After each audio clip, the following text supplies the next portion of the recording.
В эфире еженедельная информационно-аналитическая программа «События недели». В студии Елена Лола. Здравствуйте. 10 ноября – День сотрудников органов внутренних дел. С этим праздником абхазских милиционеров поздравил президент Абхазии Рауль Хаджимба. В поздравлении, в частности, говорится: сотрудники органов внутренних дел всегда занимали достойное место в решении общегосударственных задач.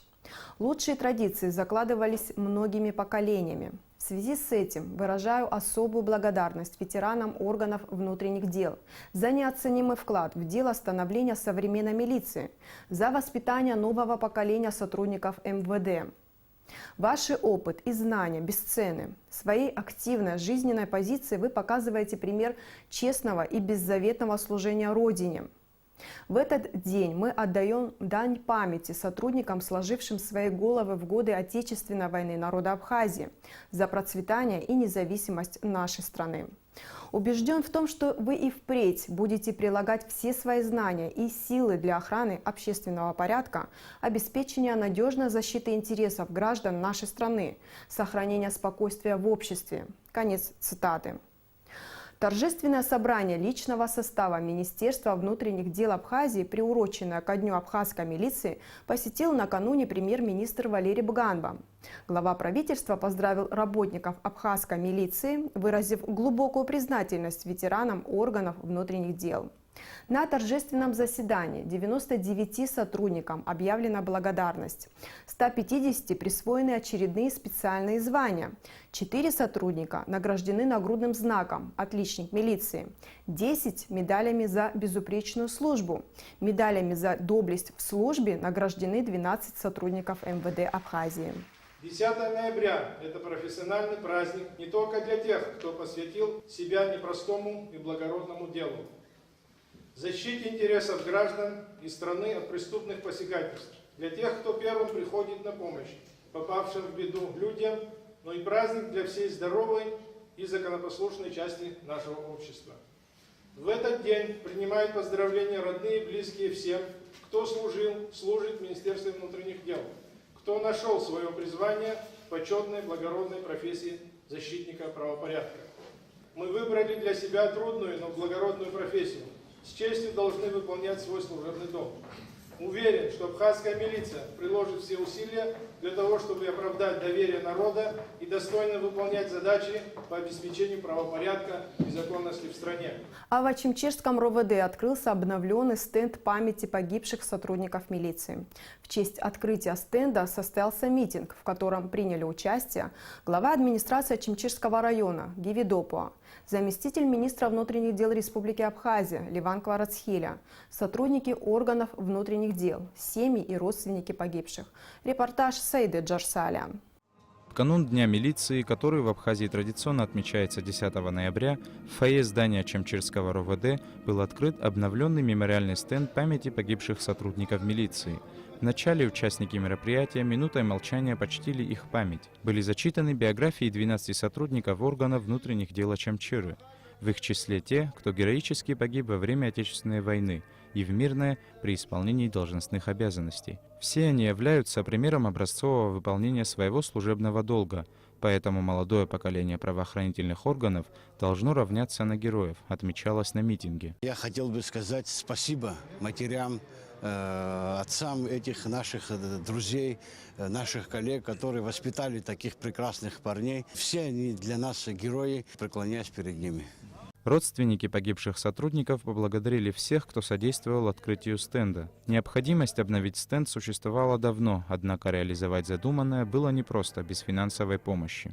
По инициативе начальника милиции и ряда ветеранов абхазской милиции было принято решение об обновлении мемориальной доски. Тут она была, но послевоенные годы были тяжелые времена, и не совсем так было красиво, и вот было решено обновить. Помощь оказали очень большую, прокурор района Сабекия, Заур Чантович Зарандия, Гарри Зухба, Ахра Чагава, Каха Пертая. Многие оказали большую помощь. Сотрудники милиции погибают и в мирное время, ведь защитники правопорядка всегда находятся на переднем крае борьбы с преступностью. Проявляя мужество в борьбе с нарушителями закона и отдавая свою жизнь за Родину, они были и остаются героями на все времена. Саид Джарсаля, Анатолий Маланя, Абхазское телевидение.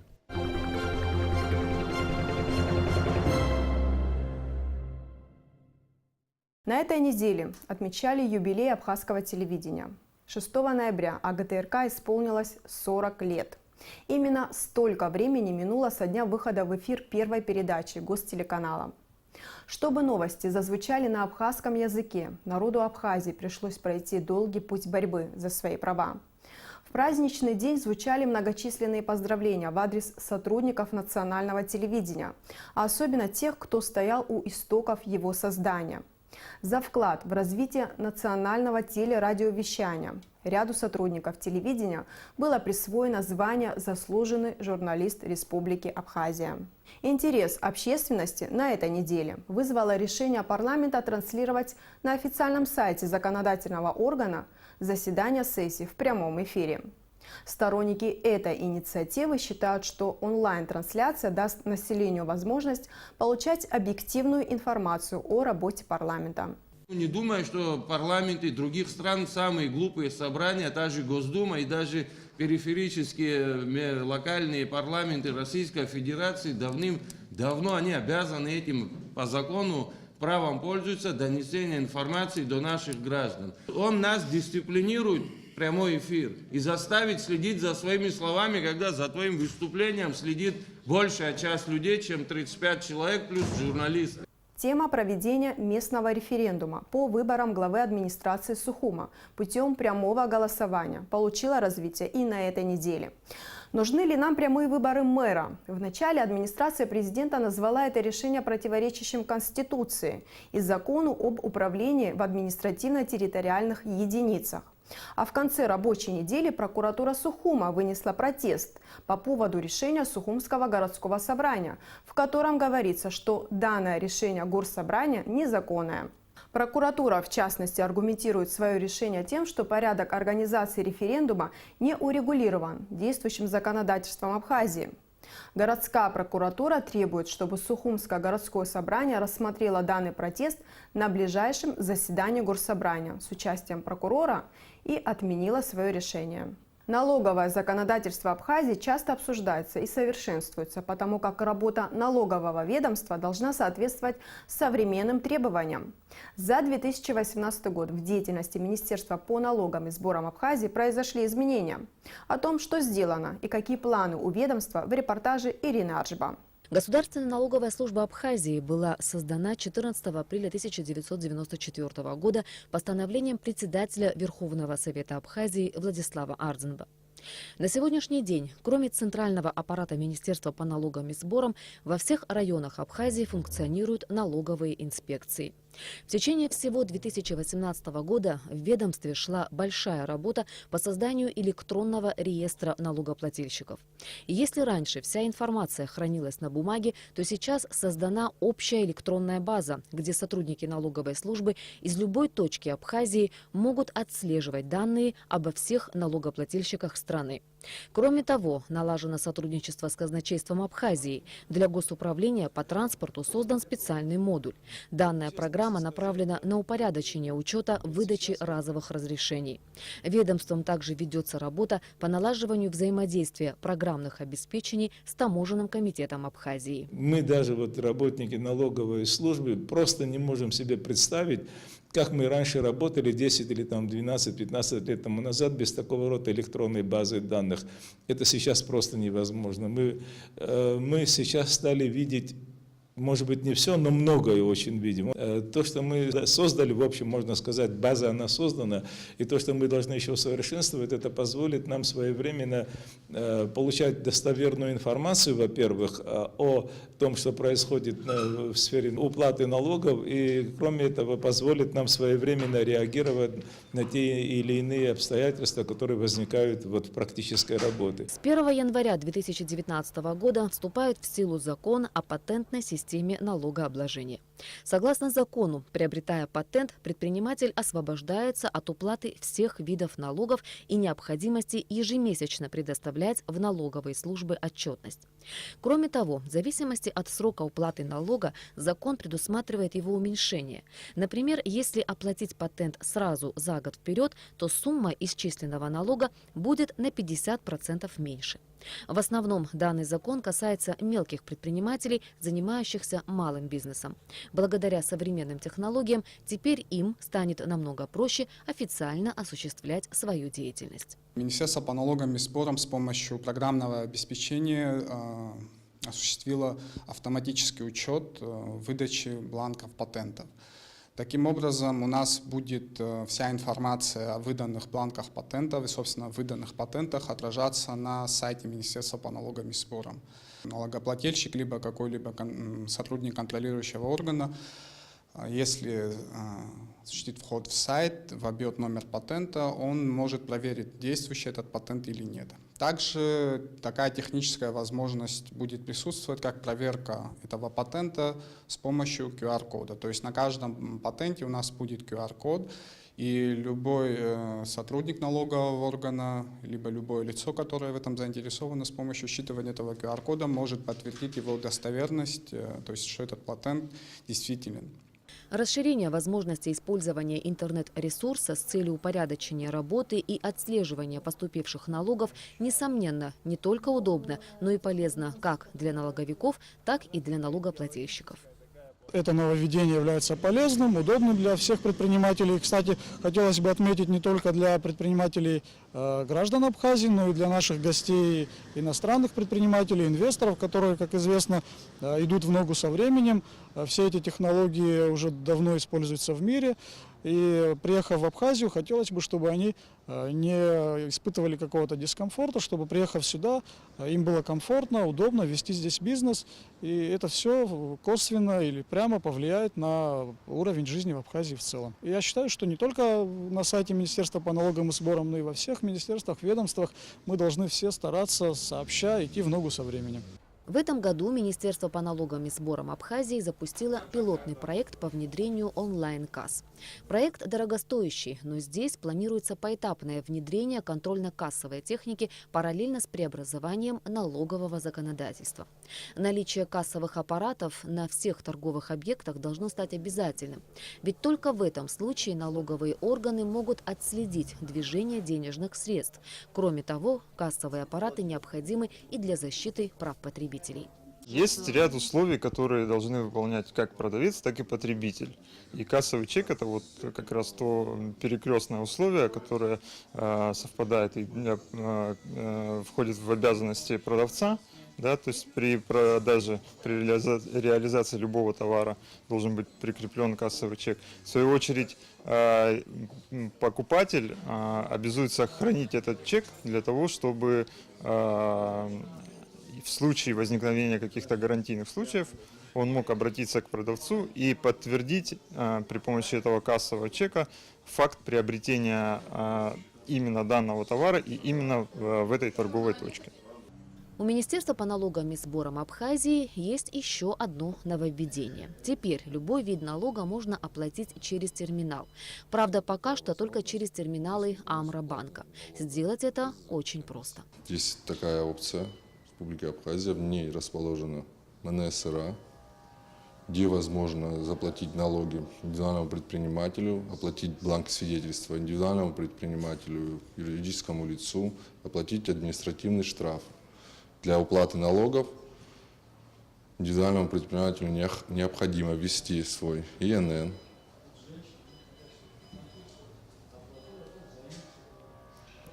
предложится к оплате его код причины постановки на учет, по какому из них он будет оплачивать налоги.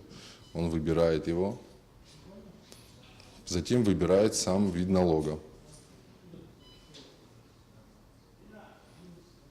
Заносит сумму в терминал, уплата производится без удержания комиссии. По сути дела, это то же самое отделение банка, операционная касса банка, те же самые терминалы. Мы создали больше удобств, где можно осуществить уплату налогов. Порядка 90 терминалов у них установлено по всей Абхазии, и на всех из них есть такая возможность уплаты налогов. Таким образом, Министерство по налогам и сборам Абхазии делает все, чтобы упорядочить деятельность и сделать взаимоотношения между контролирующими органами и налогоплательщиками более прозрачными. И, как говорят сотрудники ведомства, работа в этом направлении будет продолжена.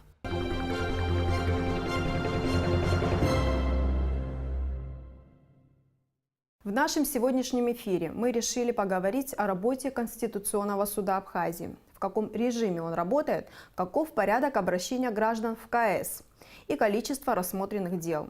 30 апреля 2014 года в Конституцию Республики Абхазия были внесены поправки, предусматривающие учреждение Конституционного суда. До этого функции Конституционного суда находились в компетенции Верховного суда Абхазии. Как проходило формирование главного органа конституционного контроля в нашем следующем сюжете. О необходимости создания Конституционного суда в Абхазии стали говорить еще в 2004 году, когда в стране произошел первый серьезный политический кризис. Но несмотря на готовность к преобразованиям, на этот процесс ушло более 10 лет. И только 30 апреля 2014 года в основной закон страны были внесены поправки, предусматривающие создание Конституционного суда.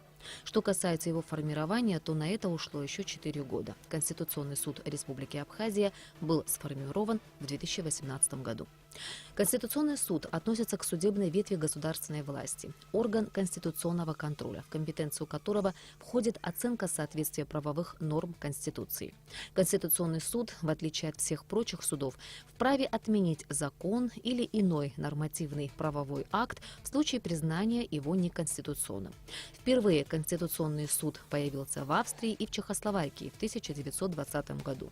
Концепцию австрийского суда разработал юрист Ганс Кёльзин. После Второй мировой войны Конституционный суд был создан в ФРГ, затем при учреждении Пятой Республики в 1958 году во Франции. В 1963 году был создан Конституционный суд в Югославии. В 1986 в Польше появился Конституционный трибунал.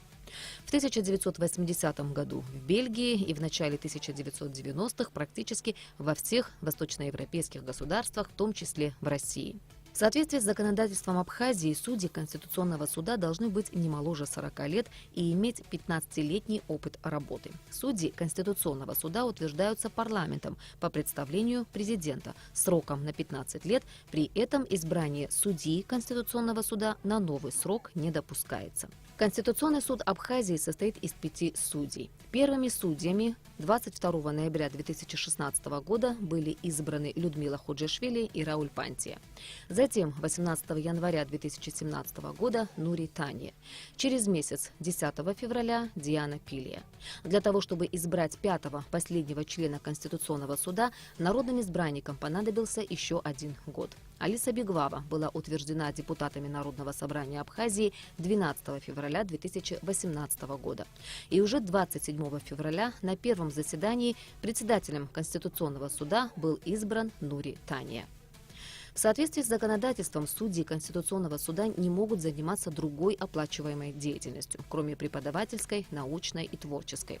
Судьи также не могут принадлежать к политическим партиям и иным общественным объединениям. Они неприкосновенны, независимы и подчиняются только Конституции и законам Абхазии. Подробно о текущей работе нового института власти, в компетенцию которого входит оценка соответствия правовых норм Конституции, мы поговорили с заместителем председателя Конституционного суда Людмилой Ходжишвили.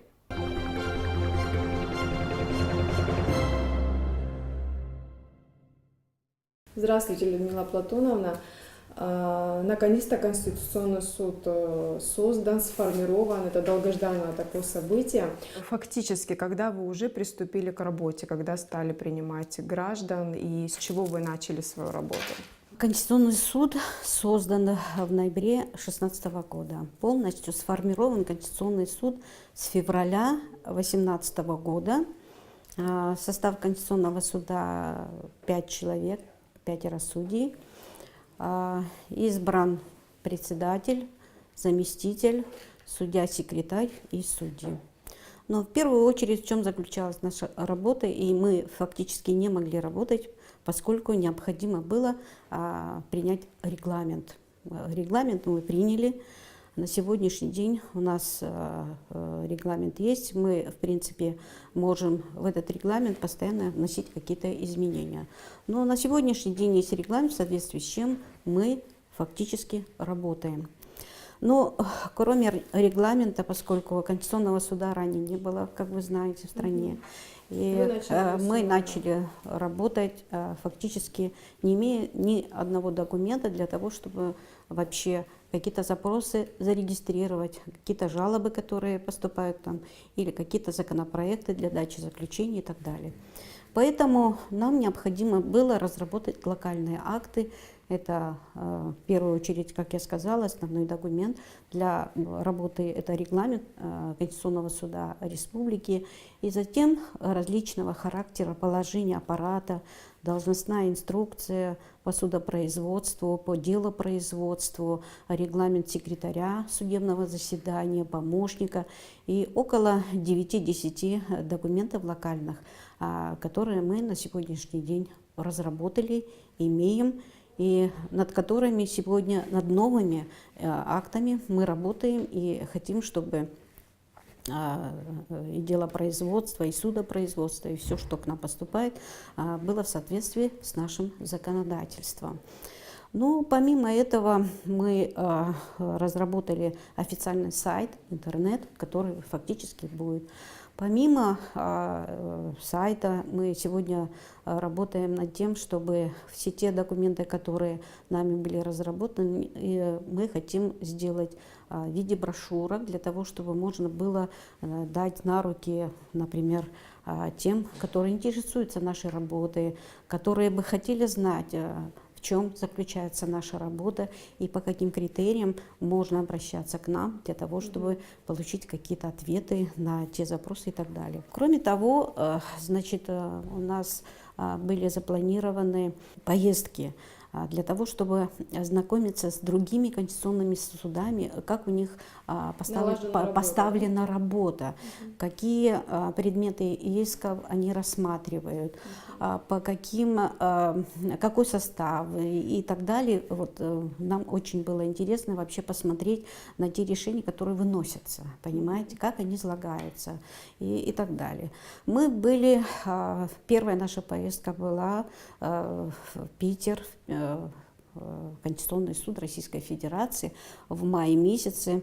Это мы представили наш Конституционный суд, и был доклад, форум был в Конституционном суде Российской Федерации, представили наш суд. И затем были встречи с председателем, заместителем председателя, и затем было ознакомление вообще с судопроизводством Конституционного суда Российской Федерации, по каким направлениям, как работает, работа вообще поставлена канцелярия, работа канцелярии, какие документы у них, решения, определения, постановления, которые фактически они выносят, как доходят эти материалы до судей, доходят ли они до рассмотрения по существу. Вот. Или идет подготовительная часть сначала, и специалисты фактически работая, они могут не доводить эти жалобы и запросы до рассмотрения по существу. То есть возвращают по каким-то причинам и выносят свои определения, или же просто направляют отношения с документами, которые фактически поступили в Конституционный суд. Это одно. Мы, кроме этого, были еще в Адыгее, тоже смотрели работу Конституционного суда. Затем председатель посетил Осетию, вот буквально недавно вернулся, и тоже смотрим вестники этих судов, какие они вносят такие решения, где очень сложные такие решения, которые они выносят.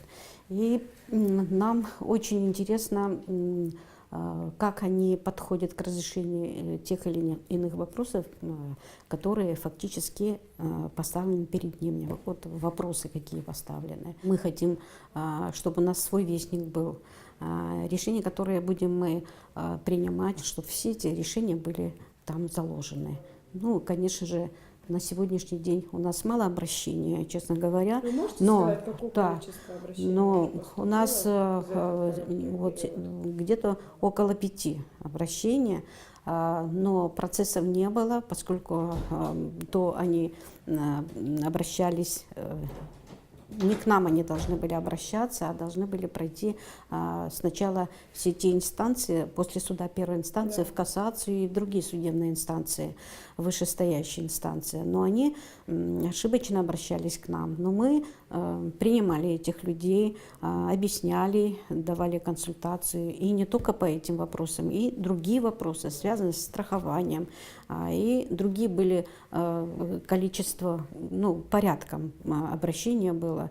И мы всем разъясняли, как нужно обращаться, какой порядок, что нужно для этого и так далее. То есть сначала нужно пройти все судебные инстанции? Это если касалось судов, это касалось судов. Но помимо этого люди обращаются и не только по судебным решениям, разъяснениям каких-то законов, да. Например, вот вопрос, связанный со страхованием, да, тоже было обращение, и мы дали ответ и направили, и в сроки, определенные законом, были рассмотрены.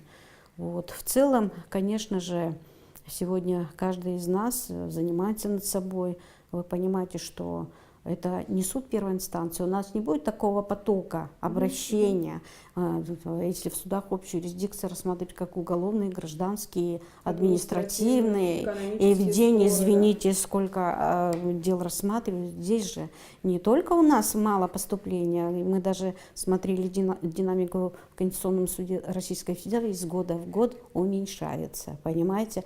А у нас мы только начали, поэтому, может быть, и людей не знают, как правильно обратиться и так далее. Хотя мы давали информацию, говорили о том, по каким вопросам они могут обращаться, и была такая информация. Поэтому потихонечку адвокаты тоже знают, что по каким вопросам, если они прошли все судебные инстанции, если какие-то есть другие моменты, связанные с нарушением норм, применения закона и так далее, не имеют права обращаться к нам. Людмила Платоновна, вот идеального законодательства, как известно, не бывает, и какой бы профессиональный парламент ни был, он не может избежать ошибок. Будете ли вы мониторить законы, которые принимаются законодательным органом, и мониторить проекты законов, которые присылаются в парламент администрации президента? Это в компетенции Я хочу вам суда? сказать, что мы правом законодательной инициативы не обладаем. Обладает только, вы знаете, да, не обладаем, но мы можем только Конституцию трактовать, как правильно применяется и так далее. Вот только связано с Конституцией. А все остальные законы мы не можем это самое говорить. Ну, если, допустим, принят закон, противоречащий Конституции. Вот.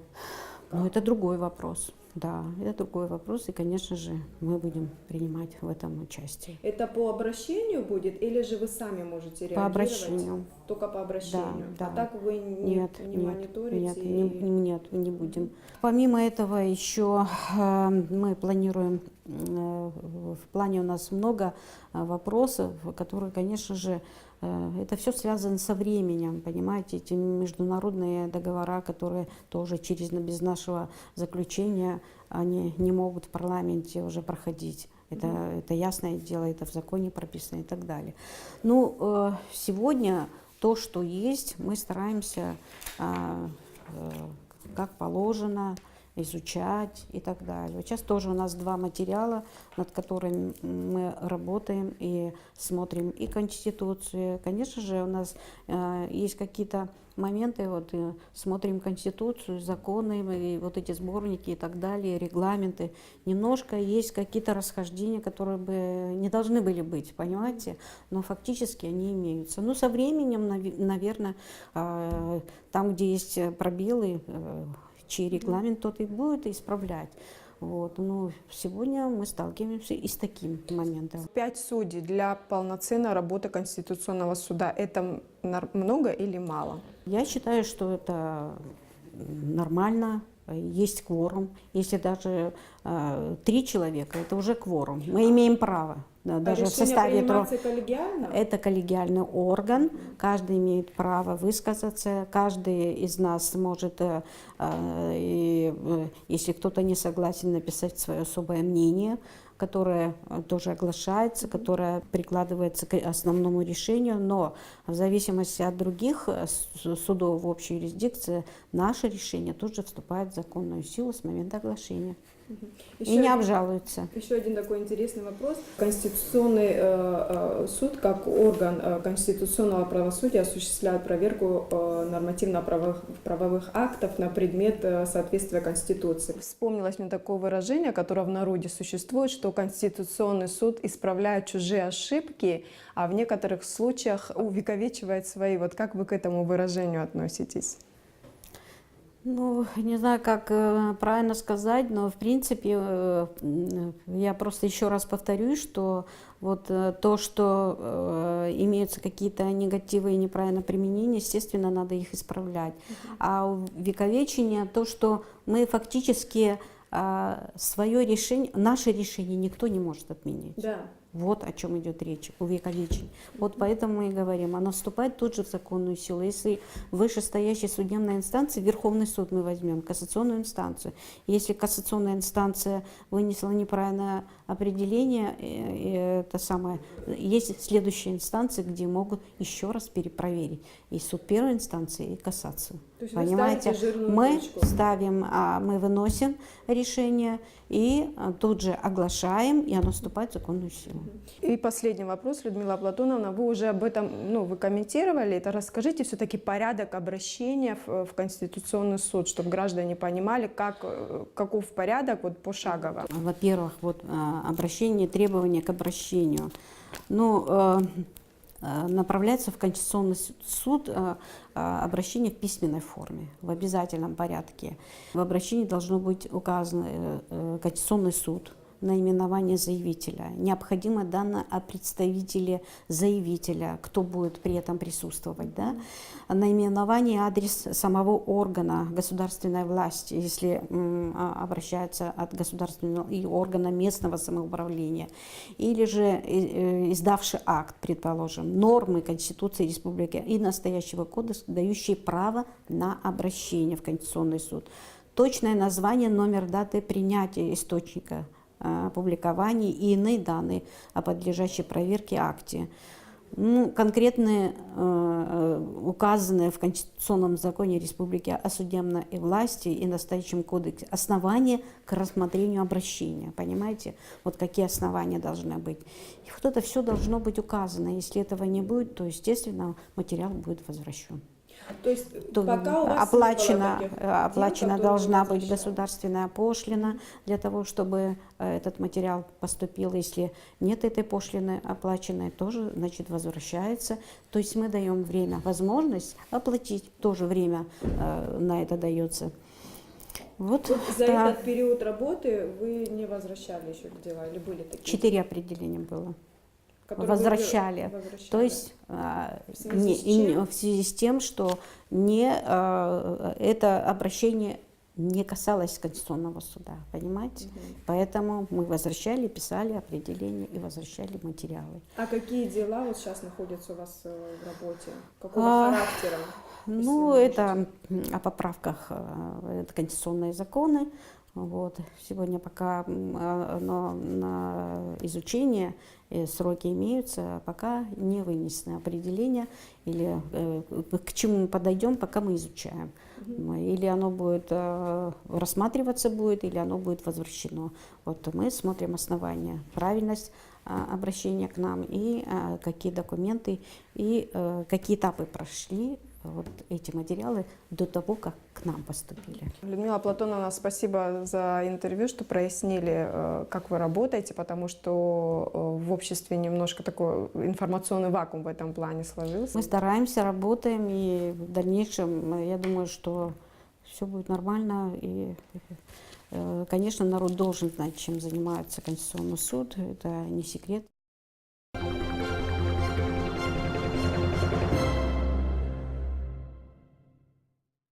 Уважаемые телезрители, мы беседовали с заместителем председателя Конституционного суда Абхазии Людмилой Ходжашвили. А сейчас к событиям субботы. Во дворе управления внутренних дел по городу Сухум состоялось возложение цветов к памятнику героя Абхазии Анатолия Сидоренко и кавалера ордена Леона Руслана Шенгеля. 10 ноября 1993 года заместитель коменданта Сухума, кубанский казак Анатолий Сидоренко накрыл своим телом гранату и ценой своей жизни спас 10 человек. За проявленное мужество и героизм Сидоренко был удостоен посмертно звания Героя Абхазии. С ним вместе погиб заместитель начальника отдела уголовного розыска, майор милиции Руслан Шенгеля. За проявленный героизм Руслан Шенгеля посмертно награжден орденом Леона.